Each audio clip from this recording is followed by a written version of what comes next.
Fala galera, Márcio aqui, aula 3 do nosso projeto do Zero ao Básico em 6 semanas. Galera, qual é o intuito do nosso projeto? Nosso projeto é fazer você entender as matérias básicas, mais cobradas nos concursos, cobradas no Enem, no ensino médio também, que é muito importante, beleza? E a única coisa que eu peço em troca de vocês, galera, é o compartilhamento do nosso material, beleza? Tá sempre curtindo, compartilhando, seguindo a página, ativando o sininho aqui no nosso canal no YouTube, que é muito importante também, beleza? Então, nossa aula de hoje de ligações químicas, vamos começar. Ligações químicas. As ligações químicas correspondem à união dos átomos para a formação das substâncias químicas. Em outras palavras, as ligações químicas acontecem quando os átomos dos elementos químicos se combinam uns com os outros, ok? E quais são os tipos de ligações químicas que nós temos? Bom, na nossa aula nós vamos ver essas três ligações. A ligação iônica, beleza? Que é a transferência de elétrons. As ligações covalentes, que é o compartilhamento de elétrons. E as ligações metálicas, que é em relação à existência de elétrons livres, ok? Mas por que os átomos se ligam, certo? Por qual motivo eles fazem isso? Bom, os átomos se estabilizam quando atingem a configuração eletrônica de um gás nobre. Então, se a gente lembrar da nossa aula de tabela periódica, no grupo 8A, beleza? O último grupo da nossa tabela periódica é o grupo dos gases nobres. Os gases nobres já são estáveis quando sozinhos e, por esse motivo, não precisam ser ligados a outros átomos. Na nossa tabela, a gente está vendo aqui a configuração eletrônica de cada um dos nossos gases nobres. E nós podemos ver que o hélio ele segue a regra do dueto, ele tem 2 elétrons na sua última camada, última e única camada. O neônio, o argônio, o criptônio, o xenônio e o radônio, você pode ver que todos eles têm 8 elétrons na sua última camada. E o que acontece? Todos os outros elementos químicos da tabela periódica, eles precisam, certo, estar com 8 elétrons na sua última camada para poder estar estável, beleza? Com exceção de alguns, por exemplo, o hidrogênio, que segue a regra do hélio, ok? Regra do octeto. Um átomo ele adquire estabilidade quando possui 8 elétrons na camada de valência, ou seja, ele atinge a configuração eletrônica de um gás nobre. Para atingir tal estabilidade é necessário perder, ganhar ou compartilhar elétrons.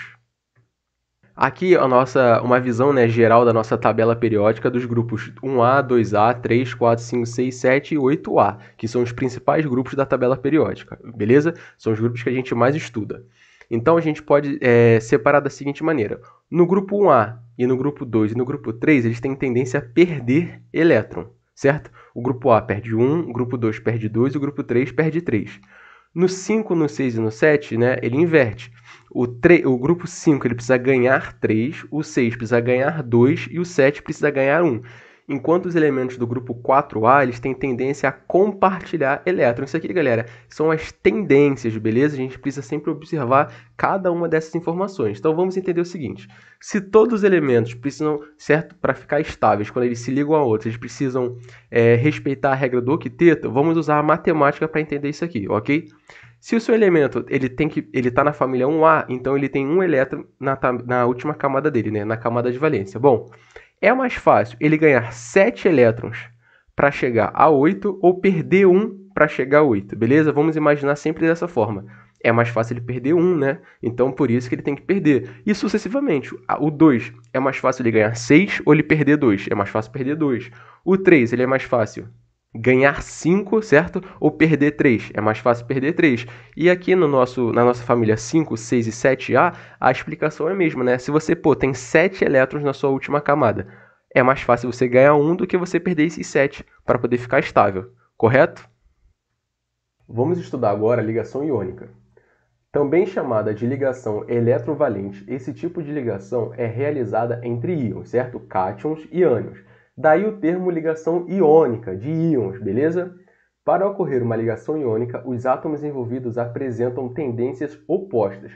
Um átomo deve ter a capacidade de perder, enquanto o outro tende a receber. Um perde e outro ganha. Portanto, um ânion de carga negativa se une com um cátion de carga positiva, formando um composto iônico por meio da interação eletrostática existente entre eles. Um exemplo em relação à ligação iônica, nós temos o NaCl, nosso cloreto de sódio ou o famoso sal de cozinha. Se nós olharmos lá na tabela periódica, a gente vai ver que o Na ele é da família 1A. enquanto o Cl ele é da família 7A. E o que significa isso? Significa que o Na ele tem um elétron na camada de valência dele, enquanto o Cl ele vai ter 1, 2, 3, 4, 5, 6, 7 elétrons na camada de valência desse. Essa aqui é a nossa representação, beleza, galera? A gente pode escolher os símbolos, né, que vem em volta do nosso átomo, mas comumente a gente usa círculos, bolinhas, X, ok? Bom, e é o seguinte, o Na ele tem a tendência a perder um elétron, certo? Um elétron. Enquanto o Cl ele precisa ganhar um elétron. Então, o que vai acontecer é que no nosso elétron, né, do Na, ele vai ir por Cl, beleza? Então, com isso, nós vamos ter um Na+, certo? Que ele vai perder um elétron, mais um Cl-. Por quê? Porque ele vai ganhar um elétron. Isso, os dois, eles geram o quê? Um NaCl, o nosso cloreto de sódio. Show? Bom, agora uma questãozinha aqui para a gente treinar ligação iônica.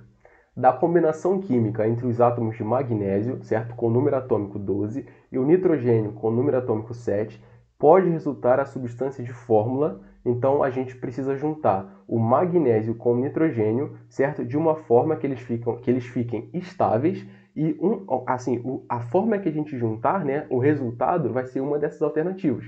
Vamos descobrir qual alternativa que é? Bom, qual é o primeiro passo? A gente vai pegar o magnésio, certo? A gente já sabe que ele tem um número atômico 12, então a gente vai fazer a distribuição eletrônica dele, ok? Então vamos lá. 1s2, 2s2, 2p6. Aqui a gente conseguiu 10 elétrons. Então, para finalizar, 3s2. Enquanto o do nitrogênio vai ser 1s2, 2s2, 2p3. 2 com 2, 4 com 3, 7. Com isso, nós descobrimos o seguinte, que o magnésio, certo? Ele é da família 2A. Por quê? Porque ele tem 2 elétrons na sua última camada. Com isso, ele tem a tendência a perder, ok? 2 elétrons, certo?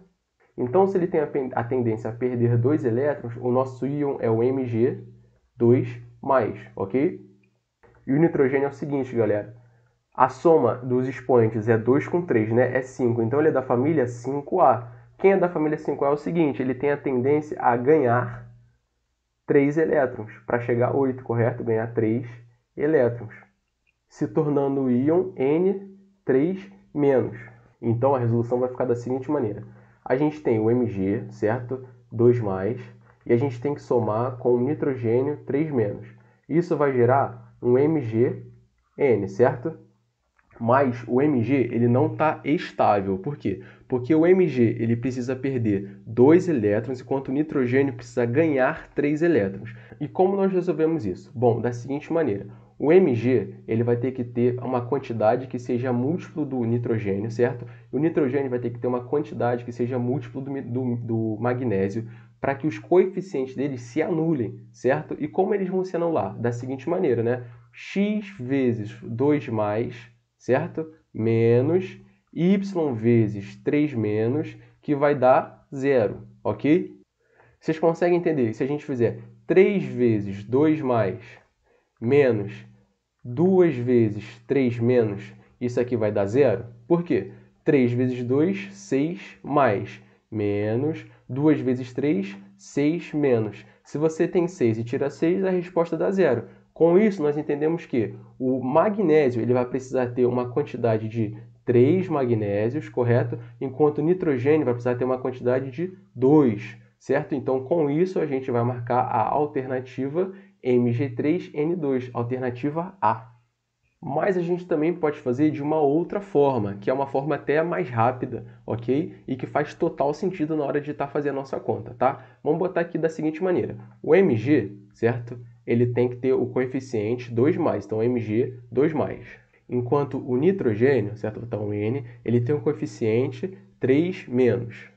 O que nós vamos fazer? Nós vamos fazer o seguinte, o que é o coeficiente do Mg vai vir para o N e o coeficiente do nitrogênio vai vir para o Mg. Da seguinte maneira agora. Vamos botar aqui, ó, Mg, certo? E o N do nosso nitrogênio. O Mg ele vai ficar agora com uma quantidade de 3. Por que ele vai ficar com uma quantidade de 3? Porque a gente está descendo o nosso expoente, correto? Enquanto o nitrogênio vai ficar com uma quantidade de 2, porque a gente desceu o nosso expoente. É uma regrinha, beleza? Para a gente descobrir a quantidade dos nossos átomos, das nossas moléculas, na hora de fazer uma ligação química, beleza? Bom, ligação covalente, também chamada de ligação molecular, as ligações covalentes são ligações em que ocorre o compartilhamento de elétrons para a formação de moléculas estáveis, seguindo a regra do octeto, a teoria do octeto. Diferentemente das ligações iônicas, em que há perda ou ganho de elétrons. Então, qual é a diferença? É que a ligação covalente existe o compartilhamento de elétrons. Além disso, pares eletrônicos é o nome dado aos elétrons cedidos por cada um dos núcleos, figurando o compartilhamento dos elétrons das ligações covalentes. Então, o nosso exemplo de ligação covalente é a água, né, o H2O. Vamos colocar aqui o nosso desenho, certo? O hidrogênio, se ele está ali no grupo 1, né, então ele tem um elétron, certo? Então, como nós temos dois hidrogênios, nós vamos botar um em cada ponta, ok? Cada um com um elétron. Enquanto o oxigênio, ele vai ter 6 elétrons. Por quê? Porque ele está na família 6A, né, galera? Certo? Ó, 6A. Se ele está na 6A, ele tem 1, 2, 3, 4, 5, 6. Se o hidrogênio desce o elétron dele para o oxigênio, e se esse hidrogênio desce, né, o elétron dele para o oxigênio ia ter de fato 8, né, galera? Ele ia ficar com 1, 2, 3, 4, 5, 6, 7, 8. Ele ia ficar estável. Mas o hidrogênio, né, os dois hidrogênios, eles iam perder os elétrons deles. Eles não podem perder. Então, o que nós temos que fazer nesse caso? Eles precisam compartilhar os elétrons. Então, a gente vai ter essa simbologia para compartilhamento de elétrons. Com isso, o oxigênio, ele tinha 6, né? Com esse elétron compartilhado de hidrogênio, ele vai ficar com 7 e com esse 8, ele vai ficar estável. O hidrogênio, que precisa de 2, ó, 1, 2, também está estável, e esse hidrogênio, 1, 2, também está estável. É dessa maneira que a gente faz ligação covalente. Então, uma questãozinha, né, de ligação covalente para a gente testar o nosso conhecimento. Vamos lá. Como dados, nós temos o oxigênio com número atômico 8, o carbono com número atômico 6, o flúor com número atômico 9, o hidrogênio com número atômico 1. E a pergunta é a seguinte: a molécula que apresenta somente uma ligação covalente, ou seja, uma única ligação covalente, normal é... O que a questão está pedindo? Para a gente analisar cada uma das alternativas e dizer qual que está tendo apenas uma ligação covalente. Nós vamos começar pela letra E, ok? Vamos lá, letra E, H2O. O hidrogênio, ele faz uma ligação só, né? Porque ele está na família 1A. Então, nós temos dois, colocamos um de cada lado. E o oxigênio, como a gente viu na questão anterior, a gente coloca 1, 2, 3, 4, 5, 6. E vai acontecer o quê? Vai acontecer o compartilhamento desses elétrons aqui. Com isso, nós temos duas ligações covalentes, né? Duas ligações covalentes, ok? Letra D é o oxigênio 3, né? O ozônio.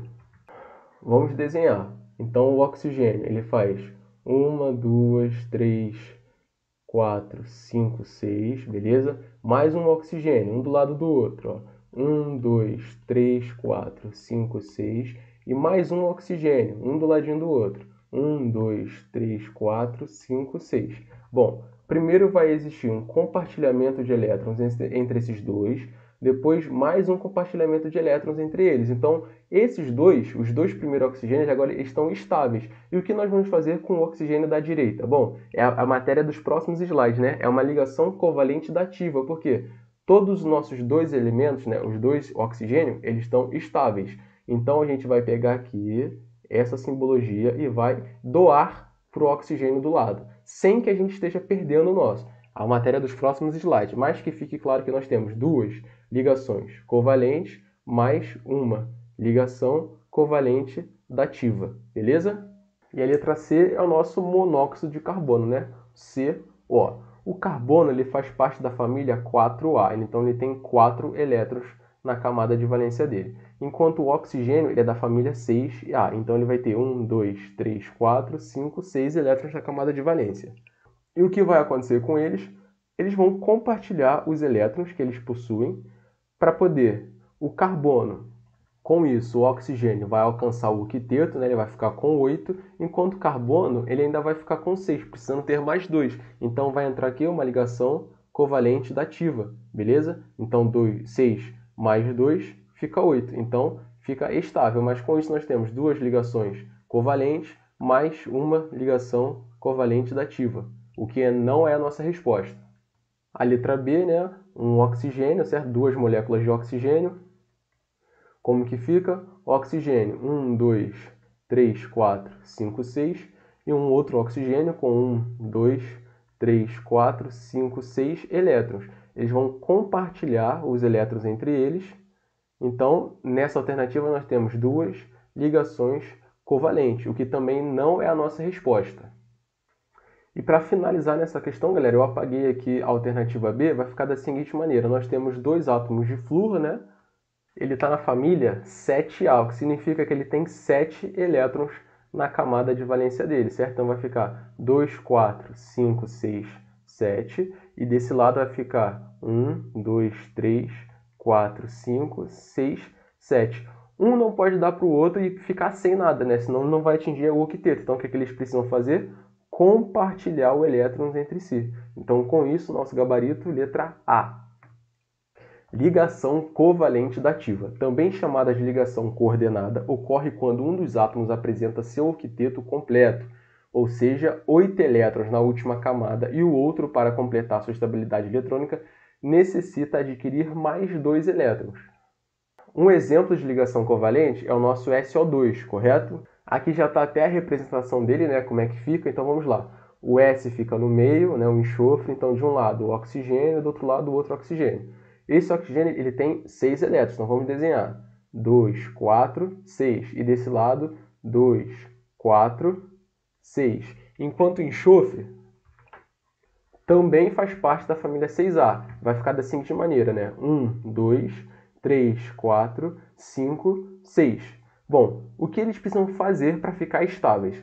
Esse oxigênio da esquerda ele vai compartilhar esse elétron com enxofre e esse elétron com enxofre.